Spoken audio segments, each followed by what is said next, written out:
काय दरा करील वन समाधान नाही जव, तरी तरी काय तेथे असती थोडी, काय जोडी तयांसी. रिगता धावा पेवा मध्ये, जोडे सिद्धी ते ठाई, काय भस्म करील राख, अंतर पाख नाही तो. वर्ण आश्रमाचे धर्म जाती श्रम जालिया, तुका म्हणे सोंग पाश, निरसे आस ते हित. जोपर्यंत मनामध्ये पूर्णपणे समाधानपूर्वक अंतःकरण तयार होत नाही, तोपर्यंत मग तो मनुष्य कितीही वनांमध्ये दऱ्याखोऱ्यांमध्ये जाऊन राहिला तरीसुद्धा काय उपयोग आहे. जर तसे काही असते तर जंगलामध्ये राहणारे पशुपक्षी आहेत त्यांना त्याचा लाभ झाला नसता का? जर धान्याचे कोठारामध्ये शिरले तर लगेच अन्न खाता येईल काय? तर नाही, त्यासाठी ते अन्न तयार करावे लागेल.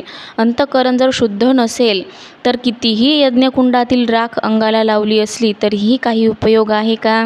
वर्णाश्रम धर्माचा मनुष्याला कंटाळा आलेला आहे, तो त्याचा त्याग करतो. तुकाराम महाराज म्हणतात, साधकावस्थेमध्ये असताना आशेचा पूर्ण निराश होणे महत्त्वाचे बाकी असते. बाकी सर्व प्रयत्न म्हणजे एक प्रकारचे सोंगच होय.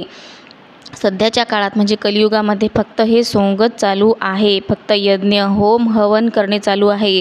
बाकी मनामध्ये जरासुद्धा कुणाच्याच शुद्धी नाही. त्यामुळे मन शुद्ध ठेवा. कितीही होम यज्ञ हवन केले तरीही काहीही अर्थ नाही. जर तुमचं मनच शुद्ध नसेल तर कितीही देवधर्म केले तरी काहीही अर्थ नाही. संत तुकाराम महाराज काय म्हणतात की तुमचं मन शुद्ध ठेवा. तुम्ही जर साधकावस्थेमध्ये असाल तर तुमच्या सगळ्या आशा पूर्ण होतील. तुम्हाला काहीही करायची गरज पडणार नाही.